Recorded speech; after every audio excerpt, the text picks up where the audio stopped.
Today's episode, we are joined by the wonderful Anika Ignozzi. Did I pronounce that all right? Ignozzi. Ignozzi. Okay. Very cool. Of O.o.h.b.a.b.y.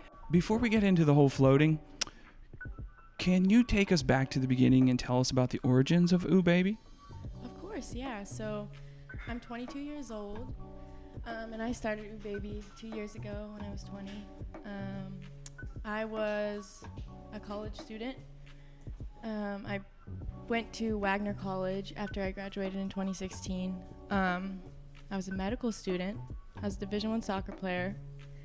And I really wanted to switch to art while I was at this school. Because in New York, I just got exposed to so many different things that I hadn't got exposed to growing up in Lower Borough. Yeah. Oh, girl. I've got people in Lower Borough. Yeah. Okay, I feel you. So you went to New York and got some culture. Right. I understand. Yeah, you're, young, you're alone finally. So I wanted to switch to art. But unfortunately, that really wasn't an option for me, considering the cost of art school and, I'm personally taking on my loans. So after my freshman year, I decided not to go back. I was really depressed. I was really lost. I didn't know.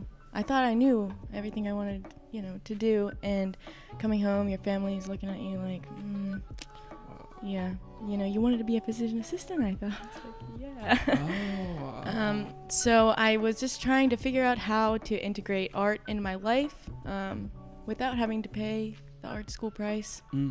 So I was just painting on different things. And I found one of my dad's old shirts, actually. It was like kind of cool, kind of ripped up denim. Yeah. And so I painted on the pocket. And my brother actually modeled just a little bit for fun in the Pittsburgh area. So I asked him, do you know anybody in Pittsburgh that is involved in fashion, art? I knew nobody. I didn't know what I was doing. I didn't know. So I figured I got to reach out to some people. And I did. So I reached out to a gentleman, met him for coffee just to ask for some advice. Smart. Wearing my shirt, and he liked it. We met for coffee. He really liked it, and it just so happened that he was creating a fashion show.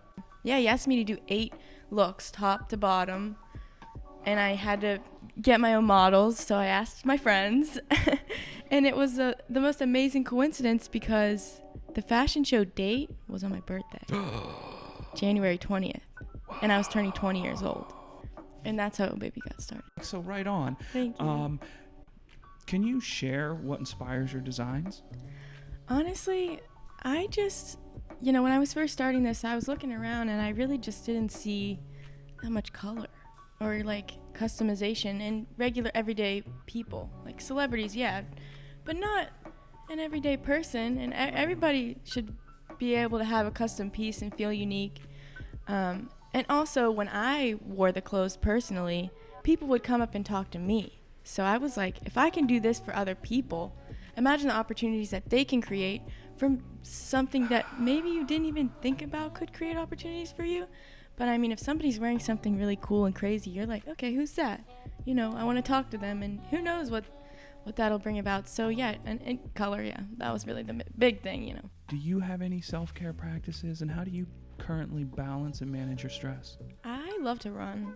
I was a soccer player my whole life, and I did track in high school, so running is kind of an outlet for me. I love outdoor activities as well, like wakeboarding, when I can go wakeboarding on my friend's boat. I love doing that. So I tried to keep up with stuff like that. But meditation is something that I do need to work on. So I think we all do. I don't think we ever reach a space. Troy's laughing. Right, Troy, what are you laughing about? I'm laughing because I've sat here for a couple podcasts and this is a theme that comes up. And as someone that is very into meditation and has floated, I recognize the importance of it. And it's like an ever-changing battle. Like personally in my life, I used to meditate every morning. Now I'm discovering I wake up at 5 in the morning every day. Oh my gosh. Yeah, I got to work out and do all the things that you're just talking about. And that's how I stay centered, is by waking up early. If I try to meditate as soon as I wake up, I'm back asleep. Right. So now I'm trying to shift my meditation to nighttime. So it's always an ebb and flow. Anika, what do you know about flotation therapy? Honestly, I don't know much. I do know that there's salt in the water, and I love salt water. So. Right on. Take a big sip. The large majority of our guests, they come for mainly one of three reasons: to relieve aches and pains, to improve their sleep, or they want to decrease their stress and anxiety. Out of those three, which category would you feel like you fall into most? Probably decrease my stress and my anxiety, definitely. Yes, as that is the large majority of reasons we see guests. Today, as we sit here this morning, kind of hang out on a scale of 1 to 10, what would you give your current level of daily stress? Probably a 5. 5? It goes up and down. Right on. You know. What do you feel like today? I feel 5 today. Right on. Yeah. That's great. What questions do you have about floating, the experience, anything you want to know about Levity? Any questions? Yeah, so do you have any suggestions on like maybe a breathing exercise or sort of, I mean, what do I think about, or think about nothing, or focus on the darkness? Great question. Not the darkness. I would say, and then I'll kick it to Troy too as well, someone who's floated a handful of times, is super into meditation. I always like to share it's great to go in without expectation, especially for your first float. Me, myself, for my first float, I was in there waiting for something to happen, but it's when you come out that the body responds to that sensory deprivation. Yeah. But Troy, what suggestions would you give? Well, first, definitely agree with Dave. Don't have any expectations. But if there is like a specific problem that you want to work out, I do think it is always good to go into things like this with an intention, or just empty and just do you. Either or. And then as far as like focus on breath, like just observe it, just in and out long ones. And then if it's easier for you, you can also, I feel like, pick a point to focus on, whether it's your heart or like your third eye or even like your nose. I don't know, but I usually pick like my heart or my third eye, just whether you want to be more in touch with your feelings or your mind, and just let everything happen. Just let it unfold. That's wonderful.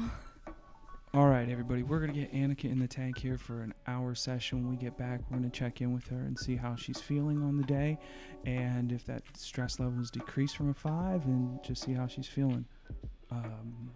And we're out. Bye. Anika has now just enjoyed a 60-minute float. We're sitting here with her. Anika, what can you share with the people? Oh, that was amazing. I had never experienced being in darkness like for that long. It was just so calming.